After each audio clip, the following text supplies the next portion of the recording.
Hi, everyone. Very warm welcome to this session of Let Us Talk It's ZIPINAR. We are excited, as always, to be part of the community, not only to be part of the community, but in our own small way to create a community which is informed, which is empowered. And our process of doing so, what we have come up is bringing people from the community and asking them to share their experience, their areas that they are confident about, and their maybe disappointments, mistakes, or their challenges, and then learn from that and create our new future and maybe not repeat those mistakes. So it's something that we can help each other out here. Not only the mistakes, but we can learn new things as well. So we do these webinars, calling it a ZIPINAR, because we try to zip in 2 or 3 speakers in 1 hour so that we can give the best of the time that you spend on this Let Us Talk It platform with us. It happens every Wednesday from 12 p.m. EST, and we welcome all of you who have joined in on YouTube, Facebook, and LinkedIn.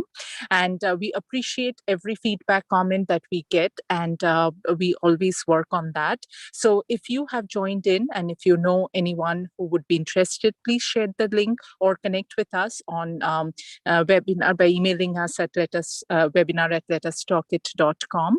And we do not stop there. We also have sessions for our youth. We feel that youth are our future community. If we can build them, hear from them, ask them, we will know much better how we create the new future. So with that, we have our youth sessions. We have live webinars every Saturday. And we have live sessions for younger youth group every alternate Fridays. So we will be talking about that later as well. But for now, we have 2 exciting and topics for today's webinar. So first topic we have is emotional intelligence, the skill of successful leaders. And today's talk takes a look at what emotional intelligence is, how it is crucial in leadership, and how you can begin to find emotional clarity in your day-to-day life. Yes, we are emotional sometimes, but how to balance it is something that I'm quite interested and inquisitive to know about. And to give us this and talk about it, we have with us Shawn Neal.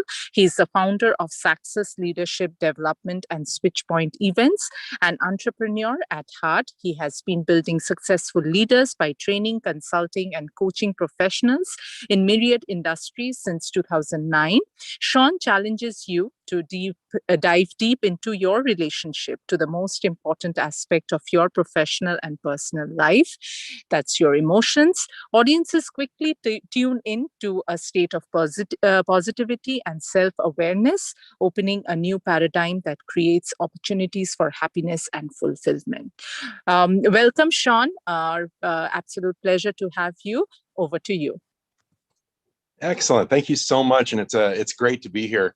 And I'll tell you, before we even get started, I am finding myself today to be an over practitioner of emotional intelligence. I had a whole bunch of issues go with my laptop in the last hour and had to maintain that balance of all the emotions going through me. And of course, wanting to be prepared for everyone here as I was trying to deal with that. So just to talk about real and what it feels like to take everything we're going to talk about into practice. I've been doing it a lot over the last hour in getting ready.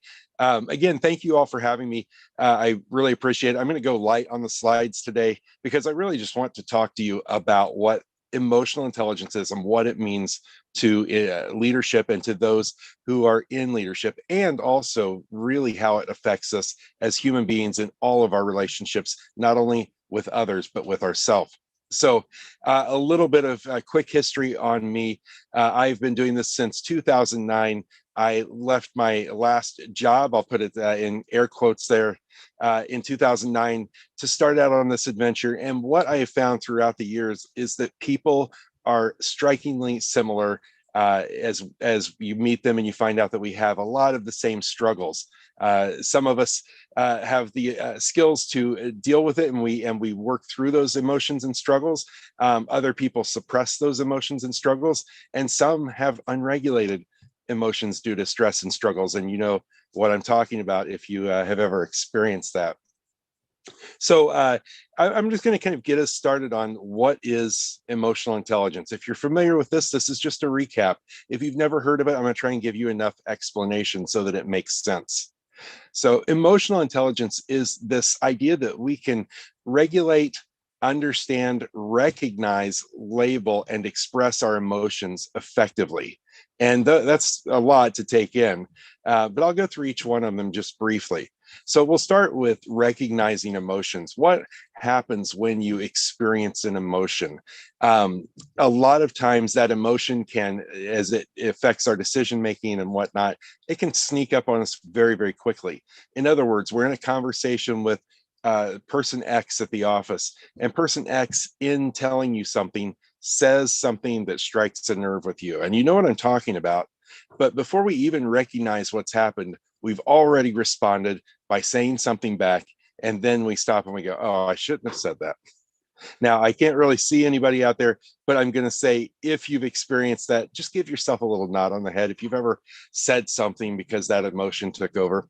So recognizing the emotions, one of the first things that we need to do is being able to catch that before it goes into anything else. Catch that emotion right as it hits so that you can catch whatever you're going to do or say and respond with in a better, more positive way. So a lot of times we think about this recognizing of emotions as what kind of physical manifestations do you have of emotions? So as an example, when I get frustrated, I tend to clench my fists and my jaw. It's horrible. My dentist tells me don't do it. But it's one of the first things I notice when I find myself getting frustrated or even maybe borderlining angry. That physical manifestation, that clenching of the jaw or clenching of my fists down here tells me that, hey, something's going on inside.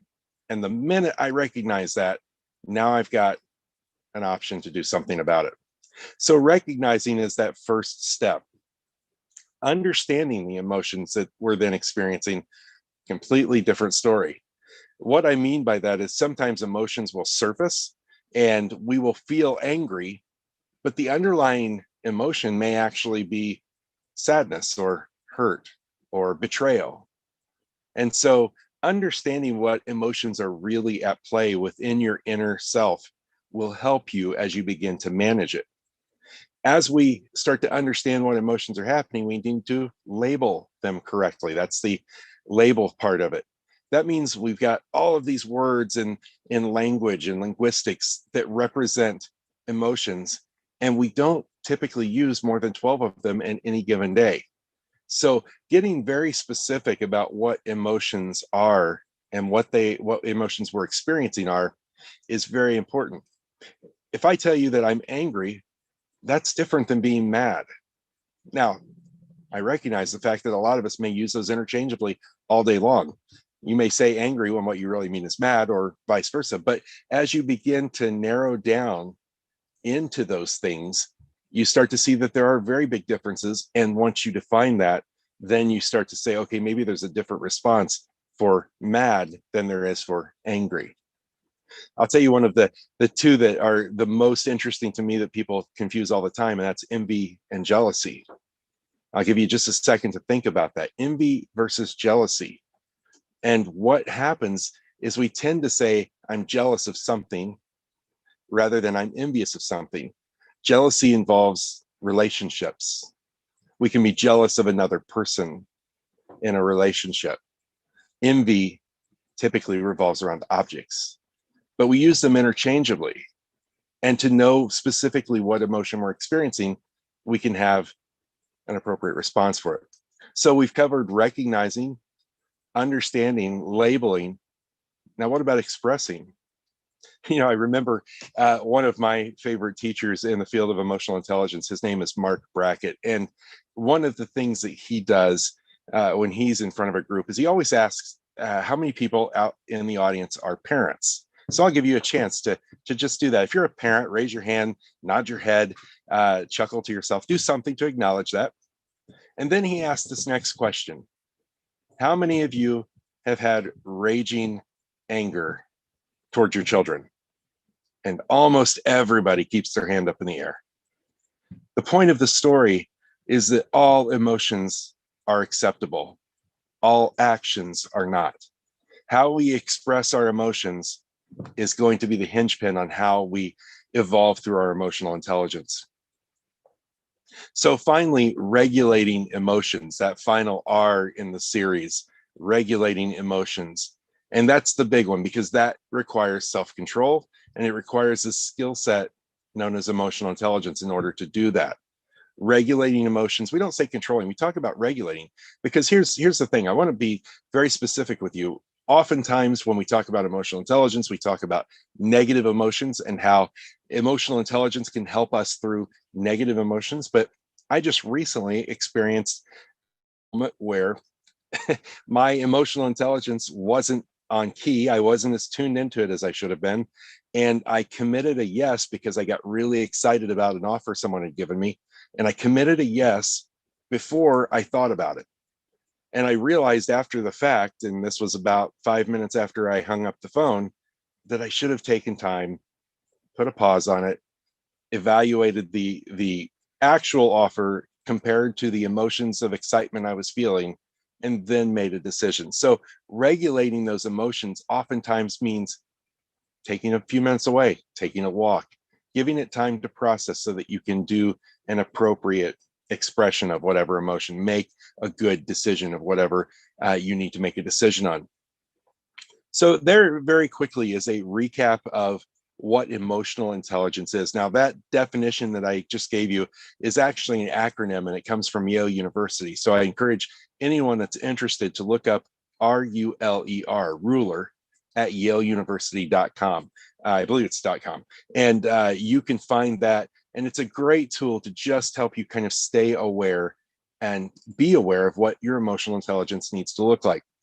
Now, the next thing I want to tell you as we move into this idea of leadership and how EQ or emotional intelligence affects leadership is that when we practice this, we are all practitioners of emotional intelligence. We are not experts. There is not a single person alive who is an expert at emotional intelligence. There are people who know all of the scientific pieces behind emotional intelligence. They understand that, but the practicing of emotional intelligence is a day-to-day, minute-by-minute thing. And sometimes you'll fail at it and you'll go back and you'll look and you'll reflect on what you did wrong or what you would have done differently, and you'll learn from that and you'll try not to make that same mistake the next time. And other times you'll breeze through it and you'll say, you know what, I did really good there. I'm glad that I took a pause and didn't react immediately. My point is, just be a practitioner. Don't master it. You'll never master it. Just practice. So I want to get into a couple of things here as we start to migrate into the field of leadership and what this means. When we talk about all of these emotions, when you start to get very specific about all of the emotions you're experiencing and how to deal with those emotions appropriately, we also start to realize that we then key into other people's emotions, meaning empathy. I'm going to go there first. Empathy is that big word that everyone says we need. Some of us have, and not many of us actually pay much attention to how we empathize or what skill set we use when we need to empathize. So empathy is all of these things that you have just learned about your own emotions and then applying them to someone else. When I look at someone else, what are they experiencing? How can I read their body language to find out what they're experiencing? They may say something, but the intonation of their voice, the body language that they present with, the words that they choose may tell me that they're actually feeling something different. Where are they coming from in their day-to-day life, in their minute-to-minute life? Did I have a conversation with Bob or Sally or John or whoever and catch them at a moment where they were caught off guard by something that was going on in their emotional self? So they responded in a way that I didn't expect. Can I key into that very quickly? Can I make an adjustment or a pivot in my approach so that they can become more in tune with what I'm talking to them about. Think about that in leadership for a moment. Think about the ability to understand, to empathize with somebody else, and how that can drastically affect that relationship. Think about that in your personal life as well. I'll leave that to hang for a minute. But when we talk about leadership, we're really talking about what it means to have control of ourselves and then to be able to bring others into the same space we want. So let me give you an example. If I would have walked into this space here today and I approached you with, "Oh my gosh, everybody, it's great to see you all. I'm glad you're here. I'm pumped up for the next few hours." What would your response have been? How would you have felt? Now, that may be appropriate when I'm going live onto a stage and I want to get everybody riled up.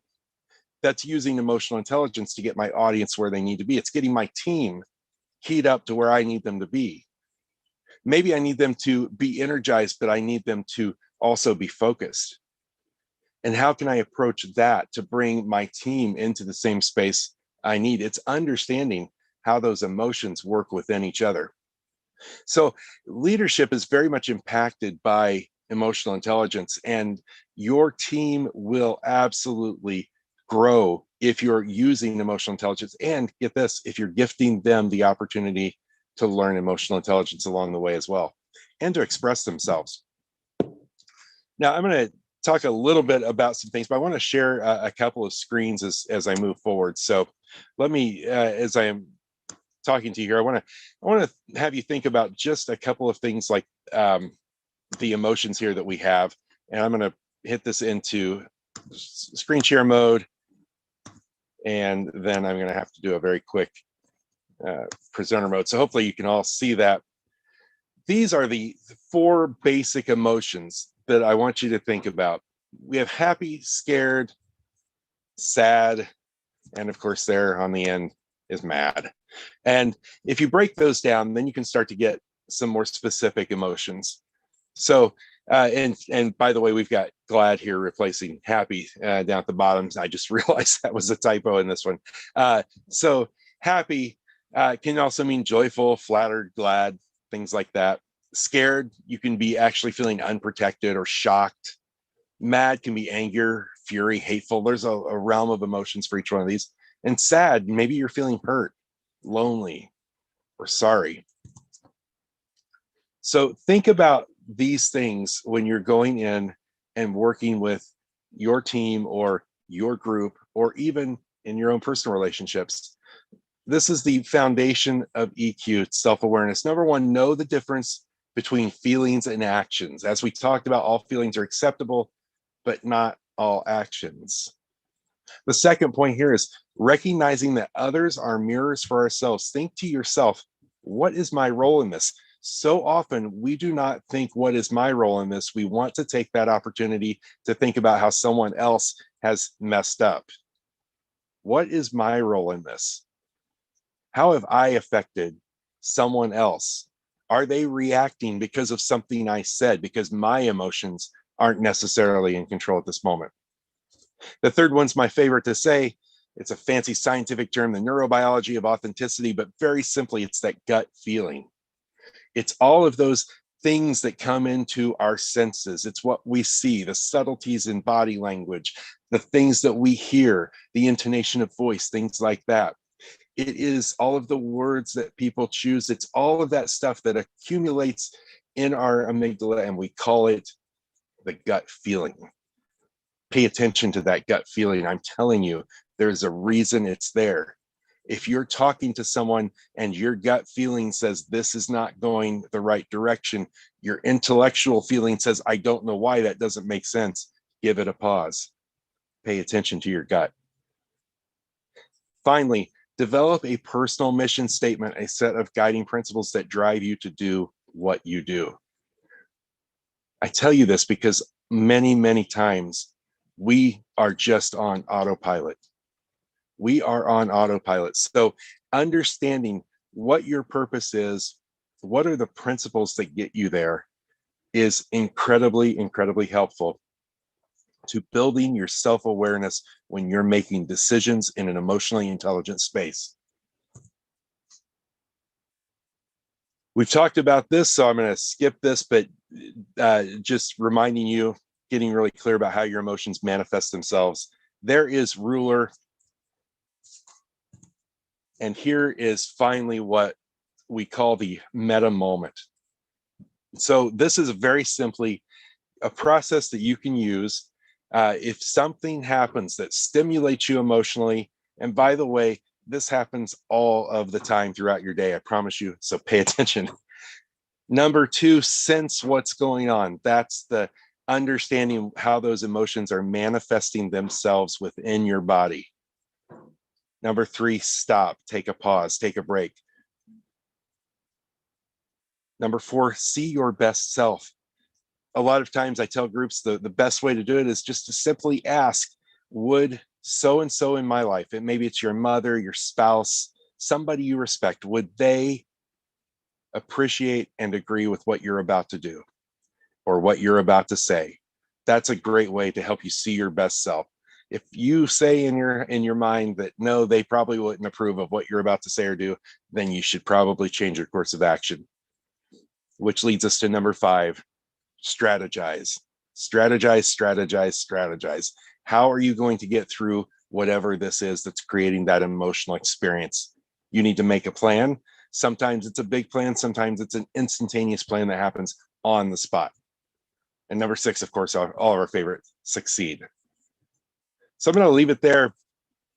And as we start to bring this and wind this down for the emotional intelligence part, what I want to say is I've given you a lot of information, and all of this information can be brought together into a space to practice every single day. Try that ruler technique today. When you walk out of this Zoom meeting, try that technique when you are faced with something that strikes an emotion within you. We'll go through it one more time for recap. Recognize the emotion you're experiencing, the fact that you're experiencing emotion, understand what that emotion is, give it the appropriate label, express it properly, and regulate it. Try that when you leave here today, and I guarantee you, you will find that you have better outcomes. The people that are around you will appreciate it. You'll find that they're much more willing to express their emotions with you, and your relationships will blossom. My name is Shawn Neal. I really appreciate every single one of you tuning in today. You can find me on LinkedIn. All you have to do is search Shawn P. Neal, and my name will come up there. Connect with me. I'd love to talk with you. And I'm also on Clubhouse, Instagram, and Facebook at Shawn P. Neal as well. Thank you so much, and I'm going to turn it back over. Thank you so much, Shawn. Yeah, I would say it was spot on. You tried to explain each point pretty good. And yeah, if anybody has any question, please unmute yourself and ask Shawn. Yeah, absolutely. I am here for any questions anyone has.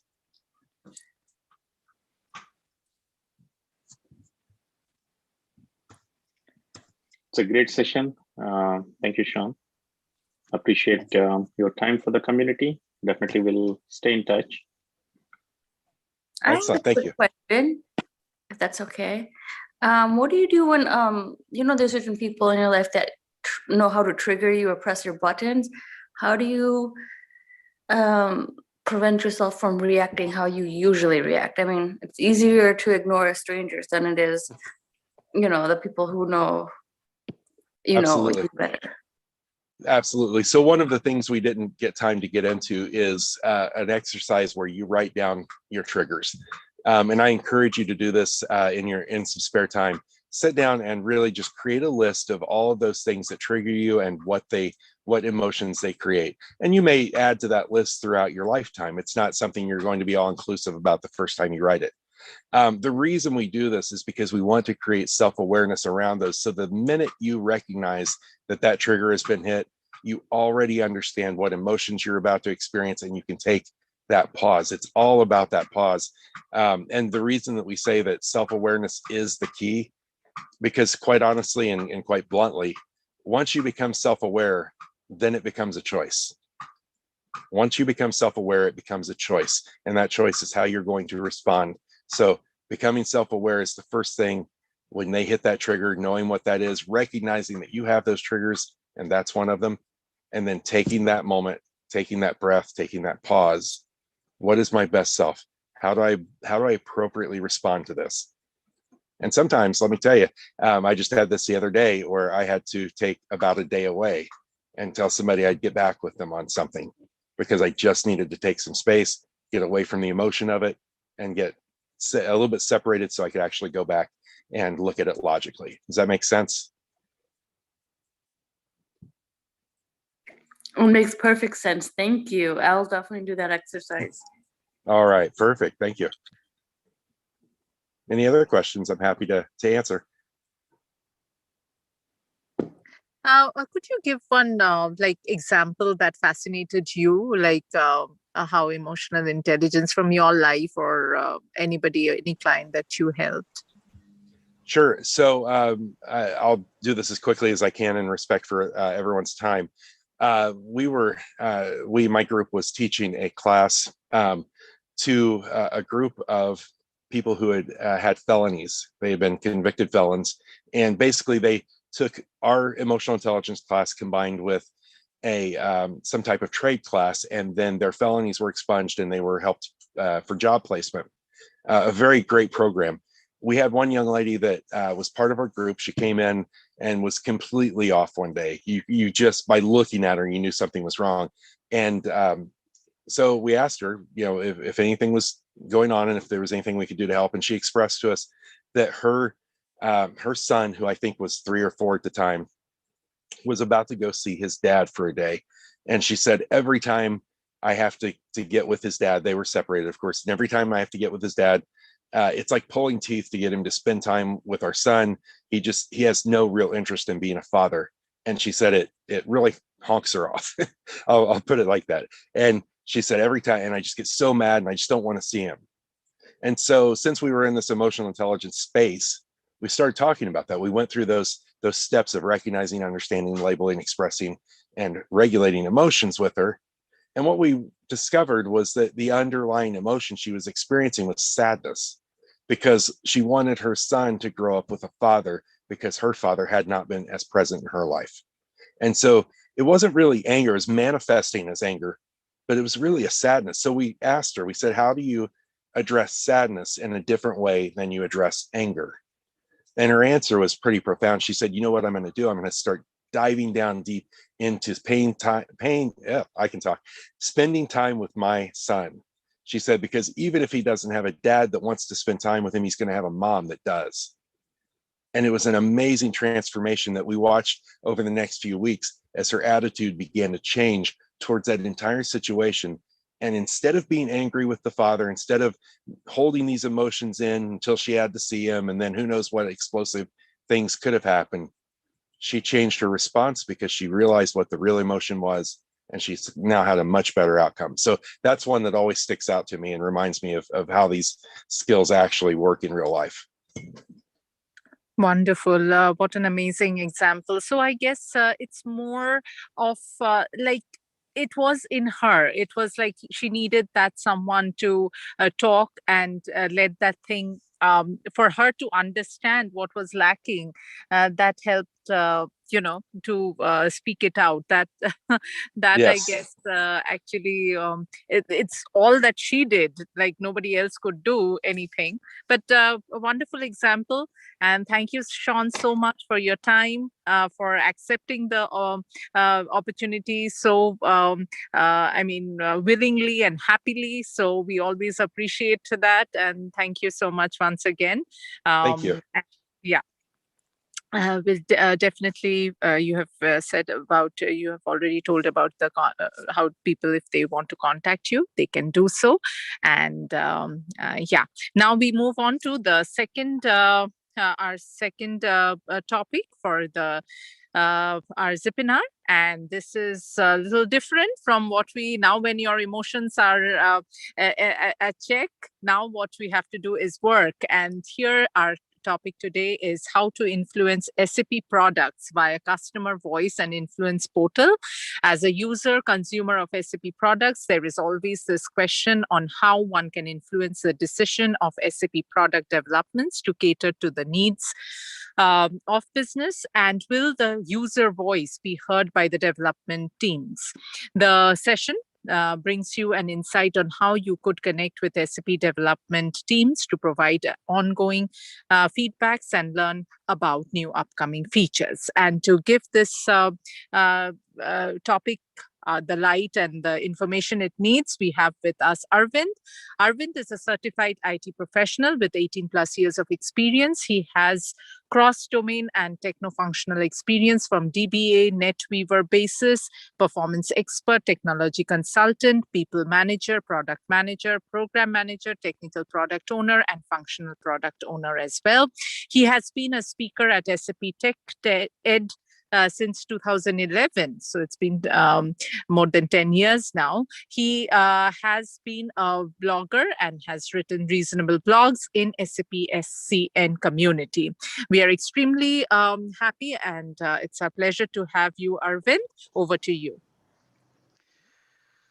Yeah, thanks a lot for having me invited. And thanks for the introduction. Let me share my screen. Please let me know once you see my screen. Yes, we can see. Okay. Okay. First of all, thanks for taking your time and joining this session.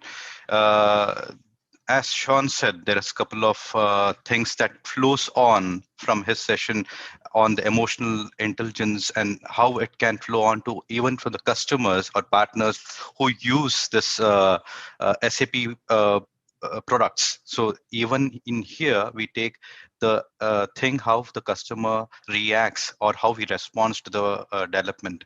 So that's where we would want to have this close interaction, and then we have this SAP influence programs, which has been given by SAP. The agenda, what I will be taking you through for today's session is on the customer influence program and how you could really make use of this programs which has been provided by SAP, and who can participate and how you could participate. So that would be the major thing which I would be taking you through. When you go for the customer influence, there are a couple of things which keeps on happening. Like when we go for a development of a product, what we do is we have an idea, we have a vision. Yeah.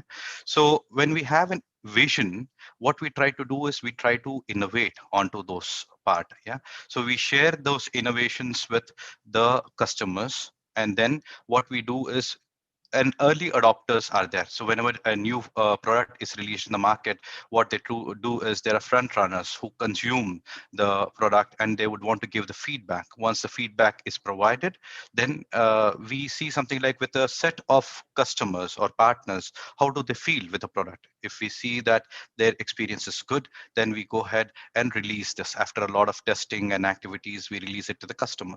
The customer adopts this our product, and then after the adoption is done, they try to give feedback. So this is the major chunk which we try to do, wherein we constantly try to take the feedback and ideas what the customer is using, and then we try to improve on the product, because at one shot given time there could be none of the softwares which will be 100% right. Yeah, and we cannot be addressing all the customer needs or the business needs. So what we do is we come along with the certain ideations, we share that experience with the customer adopts it, and after adopting it and working with it, they gain the experience, and that experience translates into an improvement, and that improvement again translate to a new innovation, and this cyclic way of innovating and improving the product keeps on going. And that's where we keep the transparency also. So what we try to do is we have this kind of cycle coming on.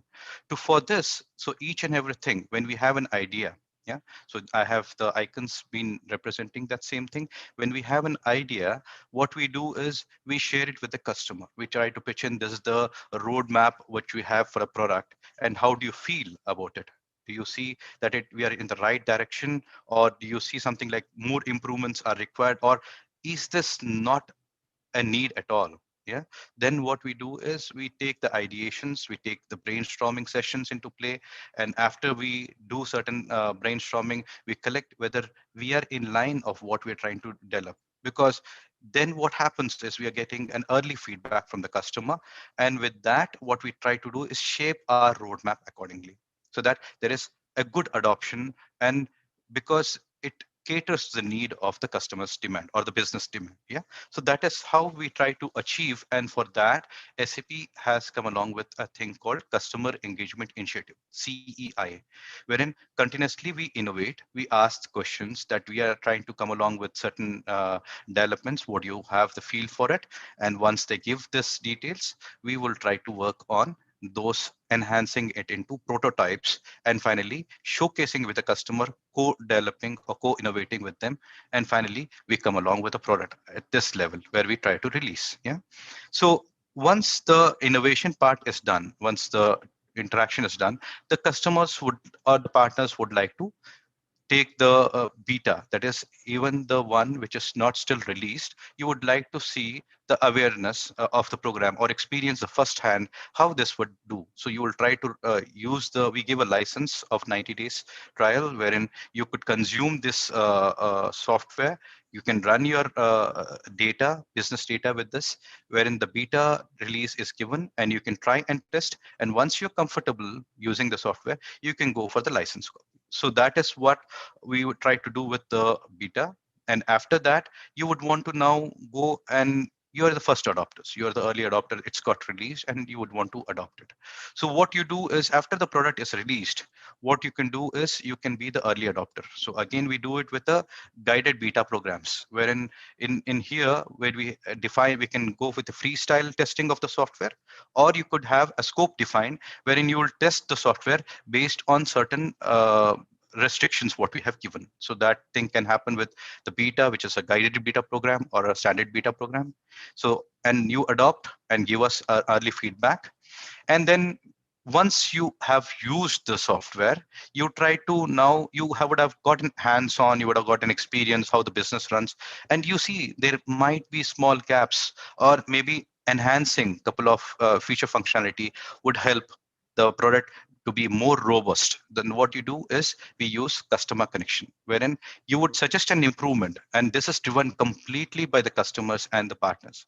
You raise a requirement, and along with you, if there are 5 or 6 more customers who are saying in that same release, we would want to have this feature functionality, then what we could do is we take this as a backlog and the development team works on this. And that is what we call it as customer connection, where the improvement is given to the existing release and not the new upcoming release. Yeah. So new things, roadmap, we do it with the CEI, beta testing, that is the first hand testing, which you can do it with the scoped testing, or it can be freestyle, or then you can have the first adopter, then you can give the improvement. And when you improve, you would want to keep on checking on what SAP products are coming into the market and how it is how the products are shaping up. So there's where you can look into the roadmaps. Yeah. So when you see at a given point, what I was trying to explain is if you want to innovate, yeah, if you want to see a project which is which SAP is investing on, or you would want to know what are the areas it's investing, you could connect with the Customer Engagement Initiative or CEI, where the customers and partners discuss, we brainstorm, and then from the prototype or the discussion, we take it to our drawing board, sketch out, see the technical feasibility, take it as, and functional feasibility, take it as a backlog. That is the first one when you are trying to see. The second one is the product experience. Yeah. So wherein you would want to get a first-hand experience before it's released to the market. You would want to have your hands-on. Then you see these are the things which work, which cannot work, and you give something like the feedback. So this is something like a beta where you have the guided beta and standard beta programs where the colleagues in SAP also could support you in what you can test and use it. Once you adopt, you are in the early adopter care where you can deploy it. And then finally, we take the feedback. And once you start using, we have something like if you have a gap or new functionality for the existing release, which you want to go and not to upgrade, then you have improve, that is through the customer connection. Then insights are through the roadmaps, which I would share to you. Yeah. So let me quickly jump in to the demonstration of the site. So you could go for influence.sap.com. Yeah. So I'll be sharing the link. This is the link which you would be taking on to, where you can see the influence programs. And once you go on to the influence program, you will see, you can open the browser and search for influence.sap.com. It will take you to this site. And that's where we were talking about on the customer engagement. Yeah. When you scroll down, you would see something like the list of opportunities where you could log on and influence, and then you could also see the existing opportunities, yeah, wherein you can see something like different areas where the, as per the line of businesses which you're interested, you would want to go for the supply chain, or you would want to go for warehousing, on data warehousing, machine learning, blockchain, internet of things, you name it, and all the cross products, user experience, everything is listed out here. Yeah. So you could click on the influencing opportunity, and then what it does is it loads you the set of programs which I was describing about. Yeah. So you could see a list of programs which it opens up, like it can be the customer engagement initiative, it can be the customer connection. That means, again, customer connections are for the existing release, customer engagement initiative is for the new one. So you could say, you could see something like number of there could be programs which is enabled, and it says that registration will end by October 1st, 2021. Yeah. So it's open for registrations. You can log on, you can choose any of the thing which you would want to see. So you could follow, so that you could come to know if there is a new topic which has been listed out. You can see these are the list of topics which is listed. So where the area of discussion is going on, you can see the blockchain is getting discussed. So there are the S4HANA cloud related activities. So these are the many topics which is getting listed out. So in any of the thing, you could choose on any project, and you could see what are the restrictions and who could participate. You could see what is the topic all about. It would also talk on the goals which it wants to achieve out of it. So you could read out the basic goals and what they would want to have. So what is the investment? It can be a one-on-one feedback session for 1 hour, or it can be an initial call of 1 hour. This is how it would be, and which all regions could participate onto this, like people from APJ, EMEA, Americas, they could participate into this program. They can, and what kind of industries are expected, what are the user profiles we are trying to ask for people to join. So these are the details which you can see, and you can even say at times the partners are not enabled. So we would say something like the partners are not enabled, and at given point of time when we say yes, then the partners are also most welcome to join these discussions. Yeah. So this is the way where you could go for something like you can follow, so that next time what happens is whenever there is a change or a discussion which you missed, let's take for instance in the blockchain you were participating and certain times you could not participate, then what you could do is you will get an email notification saying that, see, was the active part which you are having, and you missed this discussion, and you get some minutes of meeting. Yeah. And you could also connect on to the customer engagement initiative program link. This is a common deal where you can say, I would want to know more about this, and they'll keep you informed about what is happening. The similar way, the other programs is also been listed. What does happen in an ongoing way is you get to see the list of topics which has been listed, the opportunities, and then you can also look into the roadmaps. So in the roadmap explorer, you can come to know what are the new topics which is coming on. You can choose the topic of your choice. You can say, I would want to see any topic like advanced available to promise is the topic, and you can see in each and every quarter, like in S4HANA 2020 or in the future releases, what is already planned. You could already look into the topics, and then you can say these are the things that the team or the LOB line of business is planning. You can see the different solutions which is there, and you could look and say, okay, this is the one which is already be planned. The substitution of plant-based substitution is planned, and this is when it will come in Q2 of 2021. So that's how you could look into the topics and the roadmaps, and then you can relate, okay, these are the topics and these are the influence topics which I can participate. And then you could look into the whole list. Apart from that, what it does is, once the program happens, there are a couple of blocks also which gets sorry.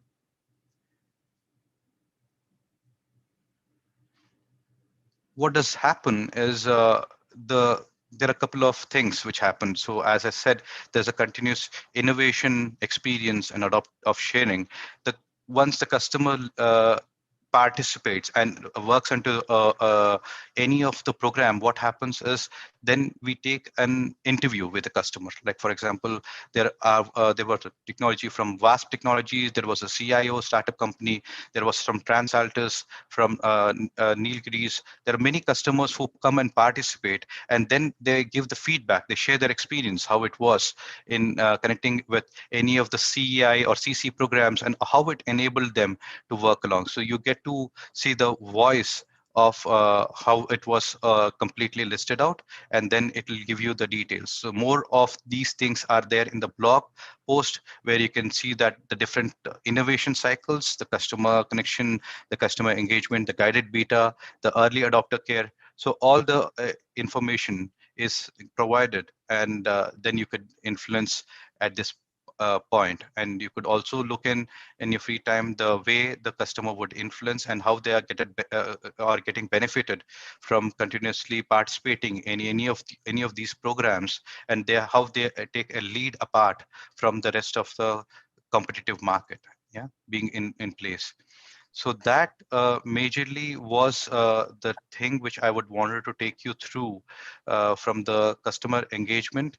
And also when I come onto the last bit, you see something like even the influencing of this program is pretty quite seriously taken. So Thomas is our executive board member, and 1 month, if you're following him, you could see something like there was these kind of feedback which he had given, a comment or post which was done in LinkedIn, where he said something like, our developers want your feedback, and why don't you constantly involve and influence and provide a customer voice wherein we could do this kind of initiative. You can use any of the initiatives like customer influence, and in the read you could also see something like more of the insights, like these were the things which was given, where the list of new programs which is available was listed out.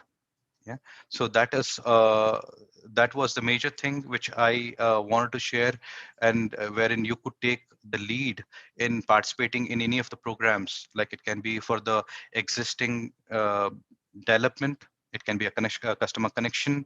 You could look into the project list, and there are a lot of things which is going on, which would be going on.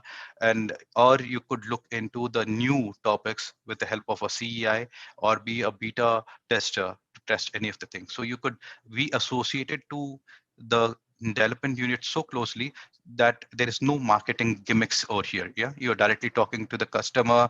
The customers are talking directly to the developers and the development community. So there is nothing, and these all things, as I had mentioned, comes absolutely free of cost, which is where I have said it's of no charge. You may be having a single license with SAP, or you may be working, and you will see who would listen to us. That's majorly through big customers which SAP would work out.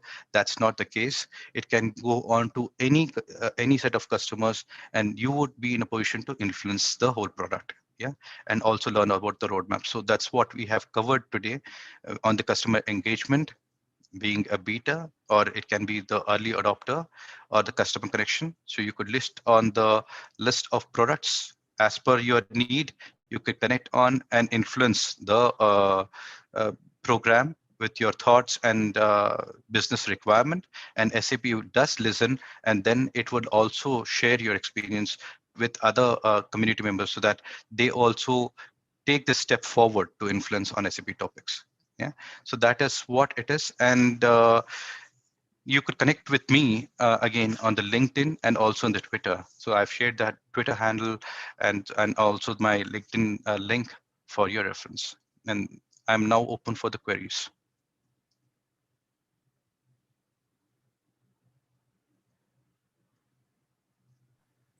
Thank you so much, Arvind. That was quite precise. I thought you wanted some more time. So yeah, good to go. Yeah, it's open for question answer session. So any question?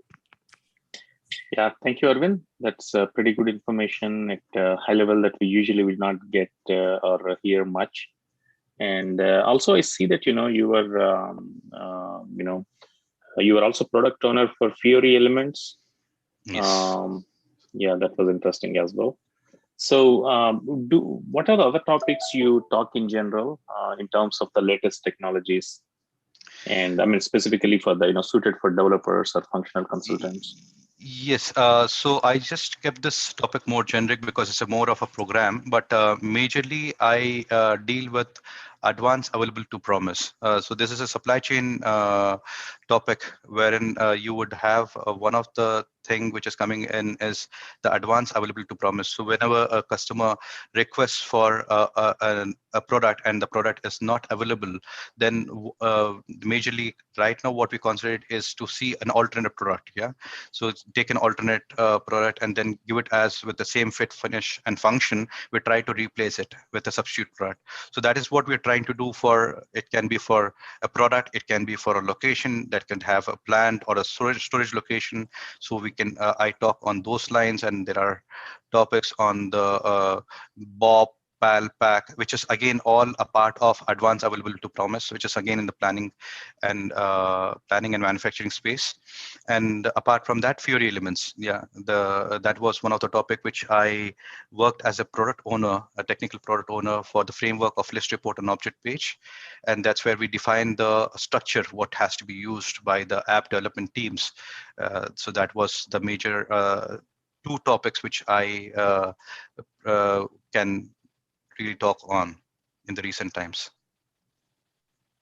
Great. Thank you very much. And we'll definitely stay in touch. And SAP is such an ocean and we keep learning every time.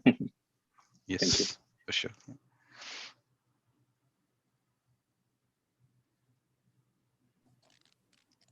Any other question? I see some new names here. Maitri Mohan, Sulochana, Madhu Shiva. If you're new, you can just introduce yourself. If you can unmute and let us know where are you joining from and are you working in the SAP. I thought some of them are Arvind, your known contacts, or? Yes, Maitri is our project manager. She works along with the same team of mine. So she's a colleague of mine. I shared her, this is the experience which is there, and she was kind enough to join this late hour. Maitri? Hi. Yeah. Hi, Maitri here. So yeah. Hi, Maitri. Welcome to the session. Yeah, thanks. Thanks. So as Arun mentioned, yeah, I also I've logged in from Bangalore, India, and I am a colleague of Arvind, and I work for the same product. So the advance available to promise. Absolutely. Wow, Thank you so much. Such a complex product, I think, because I know about the global ATP, so the APO global ATP. Yeah. So that was such a complicated, with all the, CIF engine and the whole architecture. We're trying to make it simpler, Srini. Good, definitely. But just keeping the same functionality on. Oh, great. Okay. Cool. Look forward to that. Yeah. Yeah. And actually, I mean, little bit, as I already mentioned, that we have our youth session, and we have these youth webinars every for older youth group from 12 years old. So they do these webinars every Saturday, 4 p.m. And this week the topic is evolution of technology. So I'm like thinking if, and they are so passionate about it, they want to learn the history, they want to learn and how it has evolved technology through the years. So yeah, something, they also try to find the the main source, and then how it has evolved. So yeah, that's for our youth session. If anybody is interested and if they have kids, we do proper prep session every Tuesday and Thursdays at 4 p.m. and then we have the live webinar. So if you want to know more about that, you can email us at webinar@letustalkit.com, or you can also go and register your kids going to letustalkit.com/youth and register your youths, and then you can join the session as well. Yeah, any other question, feedback, comments?